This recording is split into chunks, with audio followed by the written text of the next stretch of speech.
Hello everyone, my name's Taylor. All you need to know about me, I've been evicted twice and I've never come from head.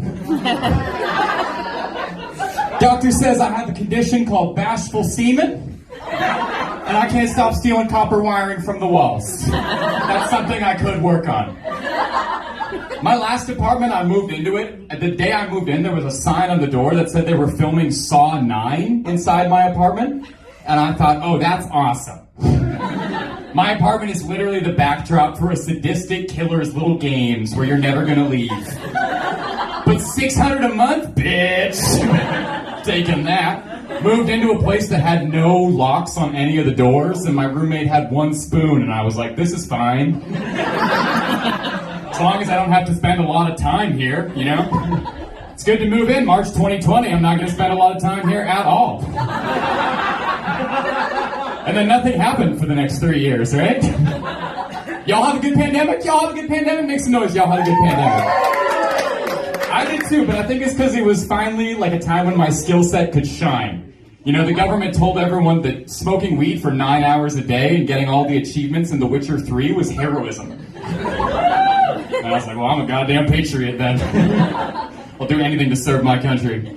So if I'm like super manic right now, I'm wearing compression socks for the first time. And it's really thrown off my balance. I bought them from a guy on the street, and he told me to stop wearing them if they start hurting too much. And I don't know what the litmus is. I don't know what too much is. And I'll be honest, they're tight. They're tight right now. But I don't know if this is acceptable tightness. He really didn't give me anything more than that. Literally the only other thing he said, other than stop wearing them if they're too tight, is he said, do you know my brother? I was like, does he also sell socks? And he said, no, he works on the docks. Docks, socks, you guys got a rhyming family. That's pretty cool. I'll keep an eye out for him. Hey there. My name's Taylor. You can call me Leukemia Skywalker if you want. That's what my mom calls me. She had cancer, it's okay, you can laugh. I'm allowed to say it. You say, well, not bad. Yeah. I feel like I'm not doing as well. I need to clean up a little more, because I'm walking by homeless guys and they're not asking me for change anymore. A couple days ago, I was going to 7-Eleven and I saw 3 guys walk in front of the homeless guy. And he asked all of them for change, and I walked by and he just gave me a knowing nod. He just did one of these. And I wanted to be like, I have money, just so you know. But I had negative $60 in my bank account, and I was getting taquitos for breakfast. So really, we were kind of on a similar page. I know I'm fucking poor when I look at my bank account and I see negative $100, and I'm like, oh, good. We're not at negative 300 yet. We're doing fucking fantastic. Oh, yeah. I spent most of my pandemic as an essential worker. Anybody else essential workers? Yeah? Hats off for us, yeah. I worked at medieval times. Yeah! No fucking way that could have shut down for a year or two. The city of Toronto's economy would have fucking collapsed if you couldn't have an airplane dinner next to a bunch of theater students fighting next to shit. Imagine if you couldn't go to that for a year and a half. They take the role play very, very seriously there. I was a serf, a peasant boy, if you will. And I got into the role play by trying to avoid a plague every single day, working long, back-breaking hours for my masters who cared not if I lived or died, eating only a baked potato and stale bread every single day, and struggling to pay rent on my land. History kind of fucking repeats itself sometimes, eh? My last job, I was a children's pirate. It was pretty fun.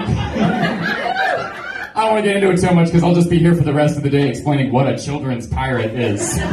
More wholesome than I'm making it out to be.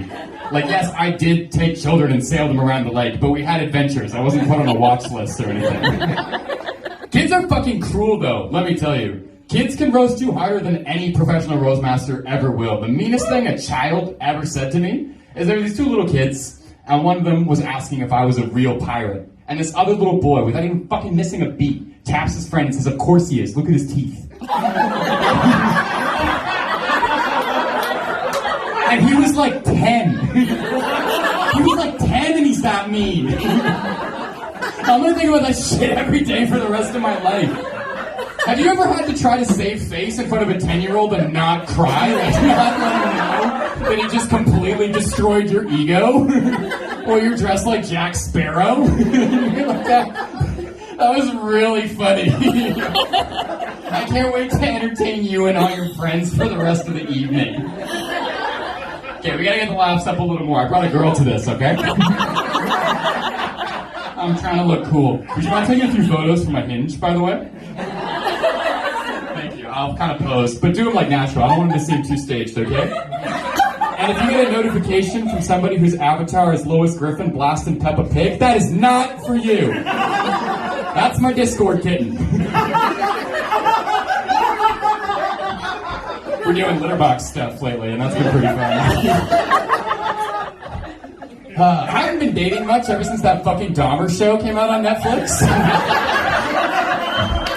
Really impacted me, I'm not gonna lie.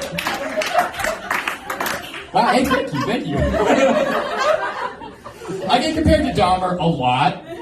I just want to say, grow up, okay? It's 2023, calling me gay, really? Grow up. And also, he was very crafty. He liked to cook. Oh. Very involved in his community. You're just making me sound like a good boyfriend. Boo-hoo. Do you guys consider yourselves awkward people at all? Yeah, a lot of awkos out there, eh? I like to think of myself as awkward. I think most people overuse it, though. I think people say they're like, oh, I was so awkward. Like, I asked a girl on a date a couple days ago, like, what was the most awkward thing she's ever had happen in her life? And she said, I almost sent a nude to someone, but I didn't. And I was like, so the most awkward thing that ever happened to you didn't happen. Okay. I get into awkward situations where I think the only noble thing to do would be killing yourself. A couple months ago, I wanted to let you know how far off this was, and I'm still thinking about it. I was on the TTC, and I wasn't looking at anybody in the eyes. I might have autism, that's a different story though altogether. And I went to grab a pole, and I grabbed a woman's ponytail. About as hard as you could possibly grab a woman's ponytail. This wasn't like a cursory, like fingers through the breeze. This was like G.I. Joe Kung Fu grip. And you know when like you want to say a bunch of things, but you get kind of nervous and you don't say anything? All that came out was, yeah. That was all I said. She got off on the next stop, which I guarantee you was not her stop. And then I looked around the rest of the subway like somebody would be like, you handled that really well. And that's why they're amped up security measures on the TTC lately. It's all because of me. Guys, you've been such an amazing audience. Thank you so much. Take it easy, okay? Never talk to a cop without a lawyer.